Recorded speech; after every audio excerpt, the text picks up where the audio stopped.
ہمارے یہاں حضور غوث پاک رضی اللہ تعالیٰ عنہ کے جب فضائل بیان کیے جاتے ہیں تو بعض لوگ آپ رضی اللہ تعالیٰ عنہ کے فضائل میں ایسے واقعات اور قصے بھی بیان کر دیتے ہیں کہ جو قرآن و حدیث کے صریح خلاف ہونے کے ساتھ ساتھ جھوٹے اور من گھڑت بھی ہوتے ہیں۔ اللہ رب العزت نے حضور غوث پاک رضی اللہ تعالیٰ عنہ کو بڑی شانیں اور رفعتیں اور عظمتیں عطا فرمائی ہیں، تو ہمیں چاہیے کہ آپ رضی اللہ تعالیٰ عنہ کے فضائل میں جو درست واقعات ہیں، صحیح واقعات ہیں، ان کو بیان کیا جائے۔ من گھڑت قصے کہانیاں بیان کر کے ہم حضور غوث پاک رضی اللہ تعالیٰ عنہ کی شان و عظمت بیان نہیں کرتے، بلکہ معاذ اللہ گنہگار ہو رہے ہوتے ہیں۔ تو انہی من گھڑت قصے کہانیوں میں سے ایک بڑا ہی مشہور و معروف واقعہ جو کہ یہ ہے کہ حضور غوث پاک رضی اللہ تعالیٰ عنہ کے ایک دھوبی تھا، جب اس کا انتقال ہو گیا تو اس نے قبر میں جب پہنچا تو منکر نکیر اس سے سوالات کرنے کے لیے تشریف لائے۔ تو منکر نکیر نے جب اس سے پوچھا کہ من ربو کا، تیرا رب کون ہے، تو اس نے جواب دیا کہ میں غوث پاک کا دھوبی ہوں۔ تو پھر دوبارہ فرشتوں نے کہا کہ ما کنت تقول فی ھذا الرجل، کہ تو اس شخصیت کے بارے میں کیا کہتا ہے، تو اس نے کہا کہ میں غوث پاک کا دھوبی ہوں۔ پھر جب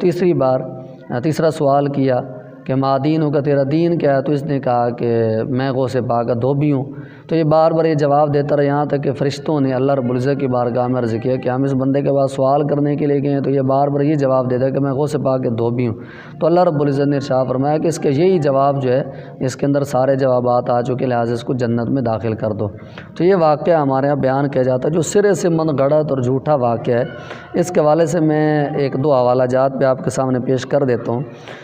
شارح بخاری حضرت علامہ مولانا مفتی شریف الحق امجدی صاحب رحمۃ اللہ تعالی علیہ فتاوی شارح بخاری کی جلد 2 کے اندر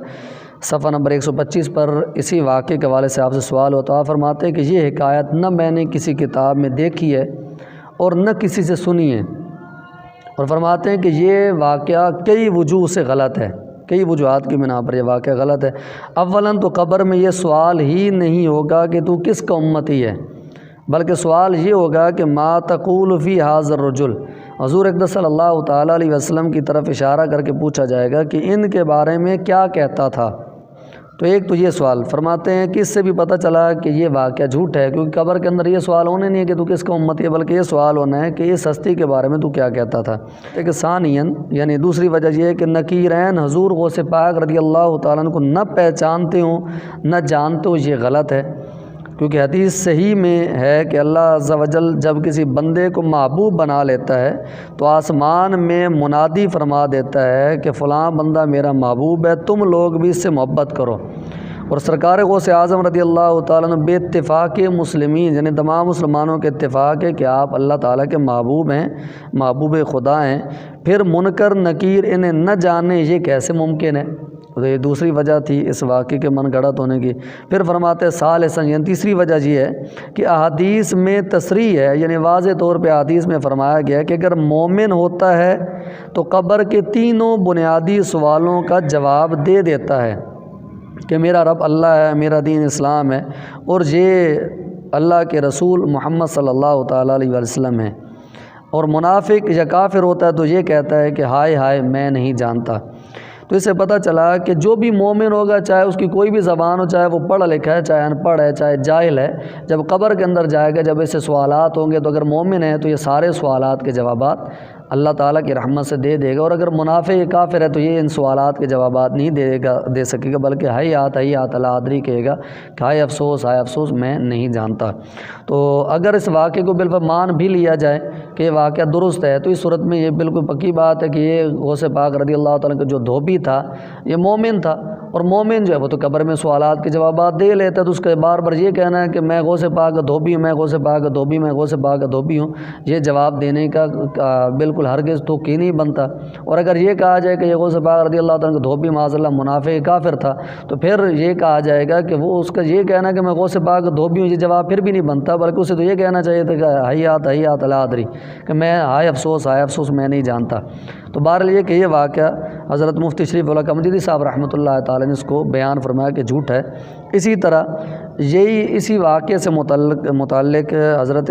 فقیہ ملت مفتی جلال الدین امجدی رحمۃ اللہ تعالیٰ علیہ سے فتح فقیہ ملت جلد 2 کے صفحہ نمبر 411 پر سوال ہوا کہ اس واقعے کی حقیقت کیا ہے، تو آپ رحمۃ اللہ تعالیٰ علیہ نے ارشاد فرمایا کہ روایات مذکورہ بے اصل ہے، یعنی یہ جو واقعہ بیان کیا جاتا ہے یہ بے اصل، اس کی کوئی اصل کوئی ثبوت نہیں ہے، اس کا بیان کرنا درست نہیں، لہٰذا جس نے اسے بیان کیا وہ اس سے رجوع کرے اور آئندہ اس روایت کے نہ بیان کرنے کا عہد کرے۔ اگر وہ ایسا نہ کرے تو کسی معتمد کتاب سے اس روایت کو ثابت کرے۔ تو اب ہم ان لوگوں سے کہتے ہیں جو یہ واقعہ بڑے دھڑلے سے بیان کرتے ہیں کہ واقعی کسی مستند کتاب کے اندر سے اس واقعے کو دکھائیں کہ کہاں پر یہ واقعہ لکھا ہوا ہے، اور اگر وہ کسی مستند کتاب کے اندر سے واقعہ نہیں دکھا سکتے تو انہیں یہ واقعہ بیان کرنے سے پرہیز کرنا چاہیے۔ اللہ رب العزت کی بارگاہ میں دعا ہے کہ اللہ تبارک تعالیٰ میں اپنے نیک بندوں کی شان و عظمت اس طرح بیان کرنے کی توفیق عطا فرمائے جس طرح اللہ اور اس کے رسول نے ہمیں حکم دیا ہے، نہ کہ من گھڑت قصے کہانیاں بیان کر کے ہم ان لوگوں کی شان و عظمت کو بیان کریں۔ یہ ان کی شان و عظمت بیان کرنا نہیں ہے بلکہ معاذ اللہ ان کی شان و عظمت کو گھٹانے کے مترادف ہے کہ ایسے واقعات اور قصے ان کی طرف منسوب کر دینا جو قرآن و حدیث کے بھی خلاف اور سرت سے ان کا کوئی ثبوت ہی نہیں ہے۔ اللہ تبارک تعالیٰ ہمیں عمل کی توفیق عطا فرمائے۔